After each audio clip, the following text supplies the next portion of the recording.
ቁርአን ላይ መድ መጥቶ የመሳቢያ ፊደል መጥቶ ከመሳቢያ ፊደል በኋላ ሐምዛ ከመጣ 4 ወይም 5 ሐረካ እንስባለን። 4 ወይም 5 ሐረካ መቼ? ከመድ ፊደል በኋላ ሐምዛ ከመጣ።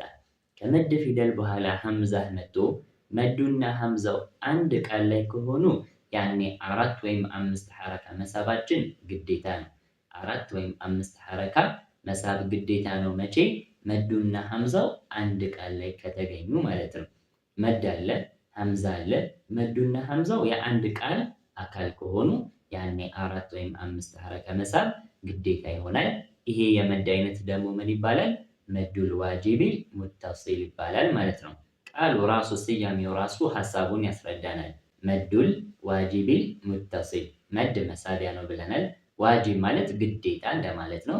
ሙተሲል ማለት የተቀጣጠለ ወይም አንድ ቃል ላይ የተገኘ ማለት ነው። ስለዚህ አንድ ቃል ላይ ከሆኑ ማንና ማን?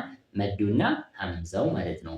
መዱና ሐምዛው የአንድ ቃል ላይ ከሆኑ ያኔ 4 ወይም 5 ሐረካ ይሳባል ማለት ነው። 4 ወይም 5 ሐረካ መሳባችንም ግዴታ ነው ማለት ነው። መዱል ዋጂብ አልሙተሲል ከመድ ፊደል በኋላ ሐምዛ መጥቶ መዱና ሐምዛው በአንድ ቃል ላይ ከተገኙ።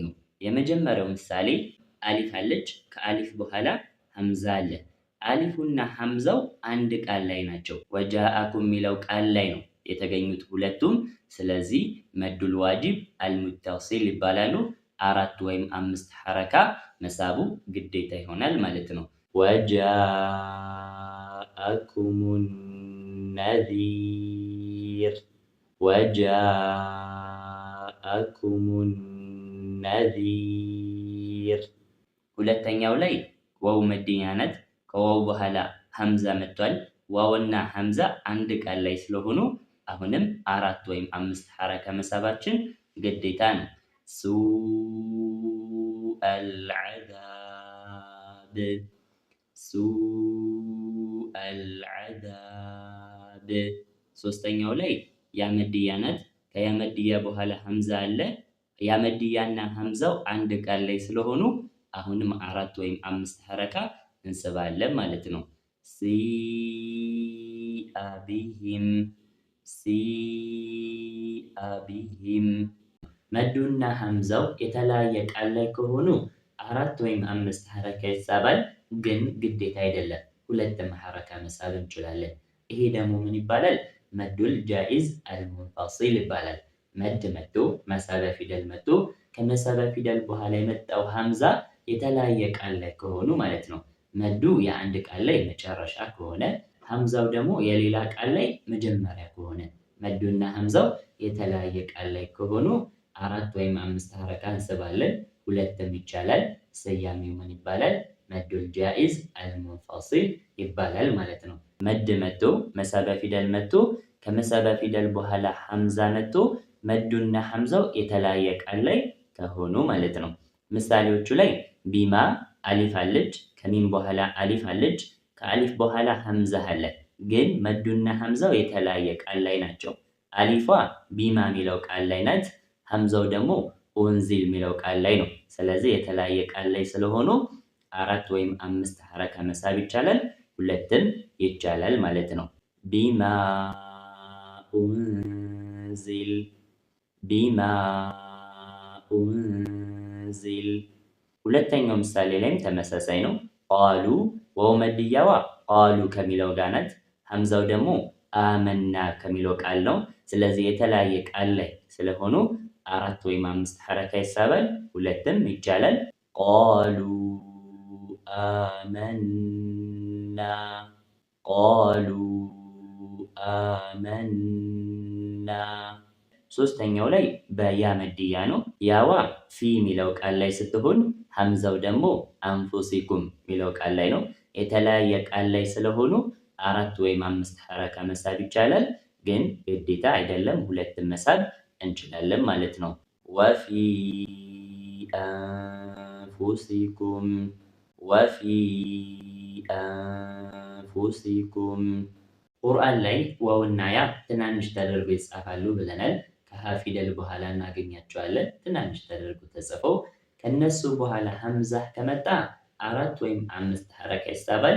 2ም መሳብ ይቻላል። አራት ወይም አምስትም ይቻላል። ሁለት ሐረካ መሳብ ይቻላል። ማን ይባላሉ? መዱ ሲለቱል ኩብራ ይባላሉ። መዱ ሲላ ይባላሉ ብለናል። ከሀ ፊደል በኋላ የሚመጡት መስፈርት አለው። ቀለል ስናደርገው ዋውና ያ ትናንሽ ተደርጎ ካገኘናቸው ቁርአን ላይ መዱ ሲላ ይባላሉ። የሚጻፉት ቁርአን ላይ ትናንሽ ተደርጎ የሚጻፉት መስፈርቱን አሟልተው ሲመጡ ነው። ስለዚህ ዋውና ያ ትናንሽ ተደርጎ ተጽፎ ካገኘናቸው ከነሱ በኋላ ሀምዛ ከመጣ ማን ይባላሉ? መዱ ሲለቱል ኩብራ ይባላሉ ማለት ነው። አራት ወይም አምስት ሐረካ ድረስ የሚሳቡ የመድ አይነቶች ሶስተኛው መዱ ሲለቱል ኩብራ ነው። ቁርአን ላይ ከሀ ፊደል በኋላ የሚመጡት ዋውና ያ ትናንሽ ተደርገው የሚጻፉት መዱ ሲላ ይባላሉ አልን። ከነሱ በኋላ ሀምዛ ከመጣ መዱ ሲለቱል ኩብራ ይሆናሉ። ስንት ሐረካ ይሳባሉ? አራት ወይም አምስት ሐረካ ድረስ ይሳባሉ። ግን ግዴታ አይደለም፣ ሁለትም ሐረካ መሳብ ይቻላል ማለት ነው። ምሳሌው ላይ የመጀመሪያው ላይ ማለሁ ከሀ በኋላ ዋው አለች መድያ። ከሷ በኋላ ትንሽዬ ተደርጋ ነው የተጻፈችው። መዱ ሲላህ ትባላለች። መስፈርት አለው፣ ኢንሻአላህ እንመለከተዋለን። የሚጻፉት ቁርአን ላይ በዚህ መልኩ የምናገኛቸው ከሀ ፊደል በኋላ ዋውና ያ ትናንሽ ተደርገው የሚጻፉት መስፈርቱን አሟልተው ሲመጡ ነው። ከዋዋ በኋላ ማን አለ? ሀምዛ አለ። ስለዚህ መዱ ሲለቱል ኩብራ ትሆናለች ማለት ነው። አራት ወይም አምስት ሐረካ ድረስ መሳብ እንችላለን፣ ሁለትም ይቻላል። ይሄኛውን ስናነበው ልክ እንደ ጃኢዝ ሙንፈሲል ነው ማለት ነው። በስተግራ ተመሳሳይ ነው። ዋው ትንሽ ተደርጋ የተጻፈችው ምንም ልዩነት የለውም። እንደ ሌሎቹ መዶች ነው የምናነባት። በስተግራ እንዳለው ልክ እንደ ጃኢዝ ሙንፈሲል ማለት ነው። ልዩነት አላቸው።